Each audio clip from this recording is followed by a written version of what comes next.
எல்லோருக்கும் வணக்கம். மூங் தால் தடுக்காவும், அப்புறம் வெஜிடபிள் ராகி தோசை எப்படி பண்றதுன்னு பார்க்கலாம் வாங்க. 1 கப் பாசிப்பருப்ப நல்லா வாஷ் பண்ணி எடுத்துக்கோங்க.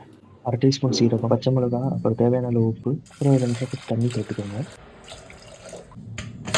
குக்கர இப்ப நல்லா வச்சு ஒரு 3, 4 விசில் விடுங்க. பருப்பு நல்லா வேகட்டும். ஆனியன், டொமேட்டோ அப்புறம் கார்லிக்க நல்லா கட் பண்ணி வச்சுக்கோங்க. இந்த ரெசிபிய பேச்சுலர்ஸ்க்கு ரொம்ப ஈஸியா இருக்கும். ஃபேமிலி, கிட்ஸ் அவங்க கண்டிப்பா எல்லாருக்கும் பிடிக்கும். வீட்ல கண்டிப்பா ட்ரை பண்ணி பாருங்க. தால் ரெடி ஆயிருச்சு. கடாய வச்சு நல்லா சூடு பண்ணி ஒரு 2 டீஸ்பூன் எண்ணெய், 1 டீஸ்பூன் ஜீரா போட்டு நல்லா ஃப்ரை பண்ணுங்க. அப்புறம் கட் பண்ண கார்லிக் போட்டு நல்லா ஃப்ரை பண்ணுங்க. இப்போ ஆனியன் போட்டு நல்லா ப்ரவுன் கலர் ஆகுற வரைக்கும் ஃப்ரை பண்ணுங்க. கொஞ்சம் உப்பு சேர்த்துக்கோங்க. இப்போ மஞ்சள் பொடி, கரம் மசாலா, மிளகு பொடிலாம் போட்டு கொஞ்சம் நல்லா ஃப்ரை பண்ணுங்க.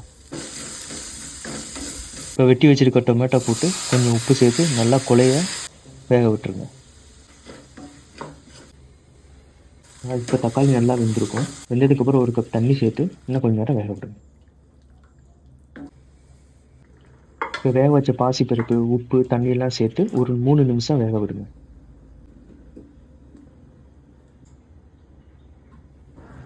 இப்போ பருப்பு நல்லா வெந்துருச்சு. 1 டீஸ்பூன் நெய்யும், கொத்தமல்லி இலையும் சேர்த்து நல்லா மிக்ஸ் பண்ணி விடுங்க. நம்ம வீட்ல பண்ற மாதிரி எண்ணெயில கொஞ்சம் சீரகம், வரமிளகா, பெருங்காயம் சேர்த்து தாளிச்சு போட்டீங்கன்னா இன்னும் நல்லாயிருக்கும். இப்போ தால் தடுக்கா ரெடி ஆயிடுச்சு. இப்போ வெஜிடபிள் ராகி தோசை எப்படி பண்றதுன்னு பார்ப்போம். வெங்காயம், தக்காளி, மிளகா, மக்காச்சோளம் இதெல்லாம் நல்லா சின்னதா கட் பண்ணிக்கோங்க. இப்படி சின்னதா கட் பண்ணா தான் தோசை போடும்போது ஈஸியா இருக்கும். இல்ல தோசை சரியா வராது. பூண்டு, கேரட் இந்த மாதிரி நல்லா திருவி எடுத்துக்கோங்க. அப்புறம் கொத்தமல்லியை வழக்கம் போல சின்னதா கட் பண்ணி வச்சுக்கோங்க.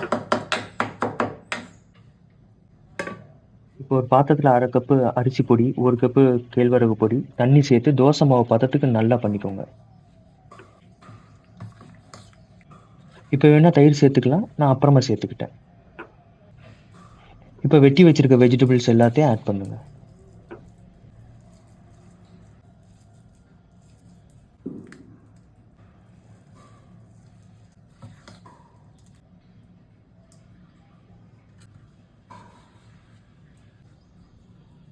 அதோட சேர்த்து உப்பு, 1/4 டீஸ்பூன் கரம் மசாலா சேர்த்து நல்லா மிக்ஸ் பண்ணிக்கோங்க. 15 நிமிஷத்துக்கு அப்படியே விட்டுருங்க. இப்போ தோசை மாவு ரெடி ஆயிடுச்சு. இப்போ தோசைக்கல் நல்லா சூடு பண்ணி கொஞ்சம் எண்ணெய் விட்டு தேய்ச்சு தோசை ஊற்றுற மாதிரி நல்லா ஊற்றுங்க. 2 பக்கமும் நல்லா வேக விடுங்க.